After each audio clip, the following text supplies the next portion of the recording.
व्यक्ति का subconscious mind उसके अंदर एक छिपे हुए खजाने की तरह है। हमारे सबकॉन्शियस माइंड की शक्ति इतनी प्रबल है जिससे हम कुछ भी उत्पन्न कर सकते हैं और किसी भी समस्या का समाधान प्राप्त कर सकते हैं। आवश्यकता इस बात की है कि इस शक्ति को उपयोग में लेने की हमें जानकारी होनी चाहिए या इस कला को सीखने की क्षमता हमारे अंदर होनी चाहिए। सबकॉन्शियस माइंड में इतनी ताकत है जितना आप सोच भी नहीं सकते और इसकी जादुई ताकत से आपको वाकिफ कराना हमारा मकसद है ताकि आप इसका भरपूर फायदा उठा सकें। आपके अंदर एक खजाना मौजूद है जो आपका सबकॉन्शियस माइंड है। बस आपको इसे कंट्रोल करके अपने फ़ायदे के लिए इस्तेमाल करना आना चाहिए। जब भी किसी काम को करने से पहले खुद को यह यकीन दिलाते रहते हैं कि आप फेल हो जाएंगे या फिर कोई चीज़ आपको नहीं मिलेगी, तो दरअसल आप अपने ही दिमाग को ऐसा करने के लिए मजबूर कर रहे होते हैं। आप अपने दिमाग की सुपर पावर को गलत आइडिया दे रहे होते हैं कि आप ये नहीं कर सकते हैं या वो नहीं कर सकते हैं। ऐसा कभी मत कीजिए। कभी भी अपने दिमाग में नेगेटिव आइडिया मत आने दीजिए, बल्कि पूरे जोश के साथ दोहराते रहें, विश्वास रखें और उम्मीद भी। हमेशा अपनी नज़रिया सकारात्मक रखें। यदि आप किसी चीज़ को अपने जीवन में नहीं चाहते हैं तो ये मत सोचिए कि मैं ये नहीं चाहता हूँ, बल्कि इसके स्थान पर आप ये सोचें जो आप चाहते हैं, जो आप करना चाहते हैं, जो आप अपने जीवन में बनना चाहते हैं। हमेशा उसके बारे में ही सोचिए। सबसे अच्छा तरीका है कि आप अपनी सभी इच्छाएं सकारात्मक रूप में लिखते जाएं। जो भी आप पाना चाहते हैं वह सब कुछ आप अपनी डायरी में लिखें और सोने से पहले उसको पूरे विश्वास के साथ पढ़कर सोएं। बरसों से आपकी नकारात्मक सोच की जो धूल मिट्टी है वह धीरे धीरे आपकी सकारात्मक सोच से हट जाएगी। इसमें कुछ समय लग सकता है, लेकिन जब आप पूरे धैर्य से अपने चिंतन में लगे रहेंगे तो ये चमत्कार शीघ्र ही होगा और आपके जीवन के सभी सपने साकार होंगे। व्यक्ति अपनी सोच से दुनिया को बदल सकता है। आपका दिमाग कैसे काम करता है? एक महिला थी, उसकी मेमोरी चली गई, मगर उसने अपने दिमाग को यही यकीन दिलाती रही। उसकी मेमोरी दिन ब दिन बढ़ती जा रही है। ये उसका मजबूत विश्वास ही था और सच में उसके साथ ऐसा ही हुआ। हमारे दिमाग का कॉन्शियस और सब कॉन्शियस हिस्सा एक दूसरे से अलग होने के बावजूद आपस में जुड़े हुए हैं। जो कुछ आप सोचते हैं वो अपने कॉन्शियस माइंड वाले लेवल से सोचते हैं, और जो भी आप करते हैं छोटी से छोटी चीज़ वे आपके सब कॉन्शियस लेवल को अफेक्ट करती हैं। सब कॉन्शियस माइंड वो है जो सोच विचार करता है, और कॉन्शियस माइंड आपकी हर सोच पर विश्वास करके उसे अपना लेता है। जो कुछ भी आप सोचते हैं और करते हैं उसे कॉन्शियस माइंड पूरी तरह यकीन करता है। आपसे जो कहा जाता है उसे आपका सब कॉन्शियस माइंड बिना किसी जिद के उसे मानने लगता है। फिर आप चाहे सही या गलत जो भी विचार रखते हैं उसे ये बेहिचक अपनाने लगता है। तो याद रखिए कि आप अपनी कश्ती के खुद ही मालिक हैं। सारा कंट्रोल आपके हाथों में है, तो सोच समझ कर चुने, अच्छा चुने और अपनी खुशियाँ चुने। सबकॉन्शियस माइंड के काम करने की जादुई ताकत। एक surgeon doctor James S delay ने कुल 400 ऑपरेशन किए। तब तक एनेस्थीसिया की खोज नहीं हुई थी जिससे वह अपने पेशेंट को बेहोश कर सकें। उन्होंने अपने मरीजों को मेंटल एनेस्थीसिया देकर वे उन्हें पूरी तरह से यकीन दिला देते थे कि ऑपरेशन में उन्हें किसी भी तरीके का दर्द नहीं होगा और ना ही कोई इन्फेक्शन होगा। उनके ऑपरेशन सफल हुआ करते थे और उनका मोर्टालिटी रेट यानी पेशेंट को मरने का रेट भी बहुत ही कम था। अपने मरीजों का ऑपरेशन करने से पहले वे उनके सबकॉन्शियस माइंड को हिप्नोटिक करके उनके कानों में बोलते थे, तुम्हें कुछ नहीं होगा, तुम ठीक हो जाओगे, तुम स्वस्थ हो। आपका सबकॉन्शियस माइंड आपका जो है सब कुछ कंट्रोल करता है। आपके खून का बहाव, आपका डाइजेशन, आपके थॉट्स। एक बार अगर आप इसकी ताकत समझ लें तो इसे अपने फ़ायदे के लिए इस्तेमाल कर सकते हैं। जब आप नेगेटिव सोचते हैं तो वे आपके डिस्ट्रक्टिव इमोशंस होते हैं, जिसे अपने दिमाग से निकालना बेहद ज़रूरी हो जाता है, वरना आपकी बॉडी में एंजाइटी या मेंटल इलनेस जैसी प्रॉब्लम होना शुरू हो सकती है। अपने दिमाग में उठने वाले हर ख्याल पर गौर करें, क्योंकि वहीं फिर आपके एक्शंस बनने लगते हैं। आप जो कुछ भी सोचते हैं उसे आपका सबकॉन्शियस माइंड रिएक्शन देने लगता है। तो जब भी आप सोएं उससे पहले मन में एक इरादा करें, एक टारगेट चुनें और खुद से ही कहें कि आप उसे पूरा करना चाहते हैं। आप कुछ भी सोच सकते हैं, अपनी अच्छी सेहत, पैसा या फिर लोगों के साथ अपने रिश्ते के बारे में। पॉजिटिव विचारों को आने दें, अपने दिमाग को प्रोग्राम करते रहें और फिर इसके मिरेकल्स क्या होंगे ये आप सोच भी नहीं सकते हैं। 1910 का एक मशहूर किस्सा है। एक आदमी को टंग पैरालिसिस हुआ, यानी कि उसकी जीभ को लकवा मार गया। उन दिनों इसका कोई भी इलाज नहीं था। वो डॉक्टर के पास गया तो उसने उसकी जवान में एक थर्मामीटर रखकर कहा कि ये एक बिल्कुल नया इंस्ट्रूमेंट है जिससे उसकी जीभ ठीक हो जाएगी। और कुछ ही मिनटों बाद उसकी जीभ ठीक हो गई थी और वह उसे हिला पा रहा था। बहुत से एक्सपेरिमेंट में हिप्नोसिस किए गए लोगों को आसानी से यह यकीन करा दिया जाता है कि उन्हें कोई खास बीमारी नहीं है, क्योंकि उनका सबकॉन्शियस माइंड कही हुई बातों पर यकीन कर लेता है। इसमें इतनी ताकत होती है कि वे उसी तरीके से एक्ट भी करने लगता है। जब किसी मरीज के सबकॉन्शियस माइंड को यकीन दिलाया जाता है कि वो ठीक हो रहा है, तब ऐसा लगता है कि वो कभी बीमारी का शिकार था ही नहीं। आपके शरीर पर कोई असर तब तक नहीं होगा जब तक आपका सबकॉन्शियस माइंड ऐसा करने को ना बोले। हमेशा अपने सबकॉन्शियस माइंड की ताकत को याद रखें। ना जाने आपके जीवन में इसके बदौलत कब क्या चमत्कार हो जाए। इसलिए कोई भी मौका मिस ना करें। आज हम सब अपने सबकॉन्शियस माइंड की पावर से वाकिफ हैं, मगर हम में से बहुत से लोग इसका सही इस्तेमाल करना नहीं जानते हैं। उन्हें ये पता नहीं होता कि इसकी ताकत से कैसे अपनी ज़िंदगी को बदला जा सकता है। और ऐसा करने के लिए सबसे पहले तो ये जानें कि आपको क्या चीज़ हील करती है और फिर उसे अपने सबकॉन्शियस माइंड को गाइड करने में इस्तेमाल करें।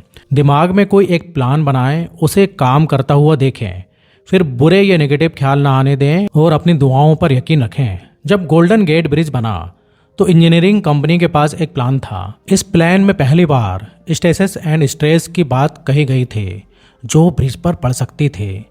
तब उन्होंने एक मजबूत तरह से आइडियल ब्रिज के बारे में सोचा और उसे प्रैक्टिकल टेस्ट किया गया।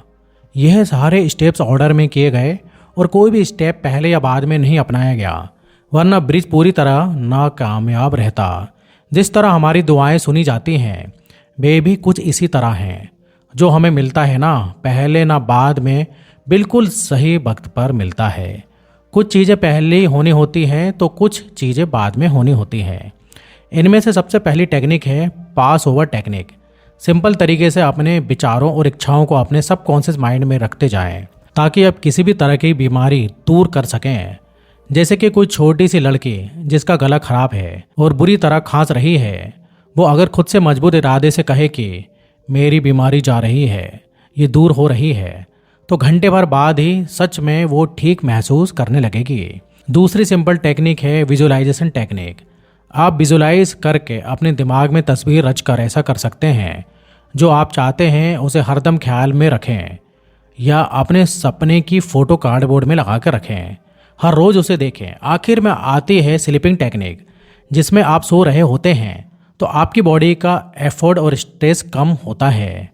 उस वक्त आपका सबकॉन्शियस माइंड एक्टिव हो जाता है, आपके विचार और भी बेहतर ढंग से एब्जॉर्ब कर लेता है, जिससे आपके दिमाग और शरीर को अपनी मनचाही चीज़ें हासिल करने में मदद मिलती है। इसलिए ऑटो सजेशन और विजुअलाइज के लिए सोने से बिल्कुल पहले का टाइम सबसे बढ़िया रहता है। एक मशहूर लेखक रॉबर्ट लुई स्टेफसन हर रात सोने से पहले अपने सबकॉन्शियस माइंड को उन सारी कहानियों से भर देते थे जो उन्हें लिखनी होती थी। और इस तरह वे कहते हैं कि उनके सबकॉन्शियस माइंड की डीप पावर उन्हें एक बढ़िया कहानी पूरी तरह तैयार करके देती है, जिसे बाद में वे लिख लेते थे। उनकी इस बात से पता चलता है कि हमारे सबकॉन्शियस माइंड की ताकत कितनी ज़बरदस्त होती है। फ्रेडरिक एलाइस एंड्रूज एक ऐसा लड़का था जिसे पोटस की बीमारी थी, जिसे स्पाइन का ट्यूबरकुलोसिस भी कहा जाता है। अपनी बीमारी के दौरान वह प्रार्थना किया करता था कि वह ठीक हो जाएगा और उसकी प्रेयर्स काम आएंगी, और वह सच में ठीक होकर एक तंदुरुस्त इंसान बन गया। सोने से पहले वो उसी स्लीपिंग टेक्निक मेथड का इस्तेमाल किया करता था जिसके बारे में आपको पहले बताया गया था, और ये तरीका काम आया। हर 11 महीने में आपका शरीर खुद को रिन्यू करता है।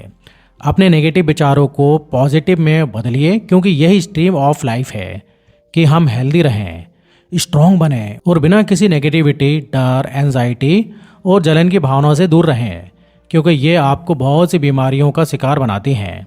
तो इन सब से बचने के लिए हमेशा पॉजिटिव सोचें। अपने सबकॉन्शियस माइंड की पावर को अमीर होने के लिए कैसे इस्तेमाल करें। एक आदमी सालाना $75,000 कमाता है, यानी कि लगभग 55 लाख। वह एक बार दुनिया घूमने के लिए 9 महीने की लंबी छुट्टी लेकर एक क्रूज पर गया। उसने खूब मज़े किए और जब वह वापस काम पर लौटा तो उसने कुछ महसूस किया कि उनके कई साथी जो उनसे बिजनेस के बारे में ज़्यादा जानते थे और बेहतर काम कर सकते थे, लेकिन वह सारे उनसे छोटे पोजीशन में ही रह गए थे और उनसे कम सैलरी लेते थे। ऐसा क्यों था? क्योंकि उन सबको ना तो अपने सबकॉन्शियस माइंड की पावर के बारे में पता था और ना तो उसके बारे में कोई भी नॉलेज थे और ना ही कोई इंटरेस्ट, और इसलिए उनके कोई बड़े सपने भी नहीं थे। ऐसे लोग एक तरीके से क्रिएटिविटी से भी कोसों दूर होते हैं। सच तो ये है कि कोई भी सिर्फ सोचने भर से रातों रात अमीर नहीं बनता।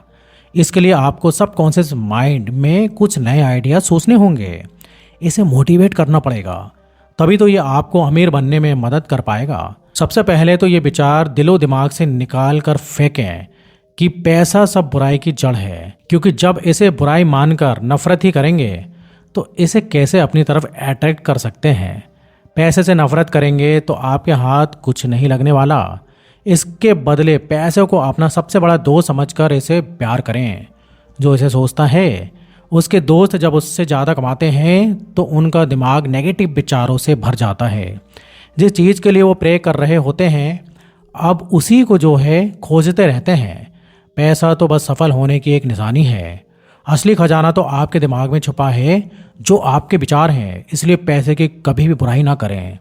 आपका सबकॉन्शियस माइंड आपकी सफलता का साथी है। बहुत से साइंटिस्ट इस बात को जानते हैं और मानते थे। एडिसन, मार्कोनी, आइंस्टाइन और बाकी बहुत से साइंटिस्ट अपने सबकॉन्शियस माइंड की आवाज़ सुनते थे और इसका उन्हें बहुत फ़ायदा भी मिला। बेहद कामयाब इलेक्ट्रिकल साइंटिस्ट टेस्ला को जब भी कोई आइडिया आता था तो वो अपने ख्यालों में ही उसका इन्वेंशन कर लेते थे। वो जानते थे कि अपने सबकॉन्शियस माइंड का इस्तेमाल करके वो जो चाहे वो बना सकते हैं। उनका दिमाग उस पॉइंट पर पहुंच चुका था कि किसी भी डिज़ाइन के इन्वेंशन होने से पहले ही उनके दिमाग को उस डिज़ाइन का डिफेक्ट भी नज़र आ जाता था। इसलिए इन्वेंट करने से पहले ही वे डिज़ाइन इस तरह बनाते थे कि उसमें कोई डिफेक्ट ना रहे, जिससे उनका पैसा और वक्त बर्बाद होने से बच जाता था। जब आप लोगों को माफ़ करते हैं तो आपकी आत्मा एक शांति और सुकून से भर जाती है और एक तरह से लोगों को माफ़ करके आप लाइफ को पेबैक भी करते हैं, क्योंकि ज़िंदगी हमेशा आपको मौके देती है। जब कभी गलती से आपकी उंगली कट जाती है या चोट लग जाती है तो आपका सबकॉन्शियस माइंड भी कुछ इसी तरह आपको माफ़ करता है। उस चोट को हील करके हम इंसान आदत से लाचार होते हैं। बुरी आदत और अच्छी आदत के बीच सिर्फ एक चुनाव का फ़र्क होता है। आप क्या चुनते हैं ये आपकी मर्जी है। चाहें तो आप बुरी आदत अपनाएं या अच्छी, सब आपके हाथों में है। बुरी आदत को दूर करने के लिए उसे इग्नोर ना करें। एडमिट करें कि वह आपकी बुरी आदत है और उसे दूर करना है। बहुत से शराबी ज़िंदगी भर शराब नहीं छोड़ पाते क्योंकि वे मानते ही नहीं कि वे शराबी हैं। उन्हें शर्म आती है, ये मानने में पछतावा होता है और उनकी ईगो को ठेस पहुंचती है और नतीजा यह है कि वे कभी भी इससे छुटकारा नहीं पा सकते। कोई भी आदत अपनाने के लिए पहले खुद को तैयार करना होगा। जब आप इस पॉइंट पर आ जाएं कि आपको अपनी कोई बुरी आदत छोड़नी है तो खुद की पीठ थपथपाएं। अपने सबकॉन्शियस माइंड को कंट्रोल करने की राह में पहला रोड़ा है आपका डर। इसे दूर करने के लिए आप वही कीजिए जिसे करने से आपको सबसे ज़्यादा डर लगता है। एक बार एक लेडी एक ऑडिशन देने पहुंची। हालांकि अपने स्टेज फोबिया की वजह से वह 3 बार पहले फेल हो चुकी थी।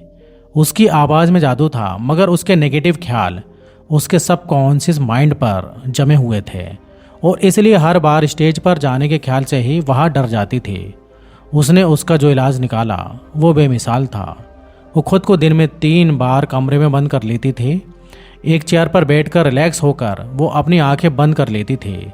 फिर वो खुद में दोहराया करती थी कि उसके पास गजब की आवाज़ है जिसकी बदौलत वो किसी का भी दिल जीत सकती है।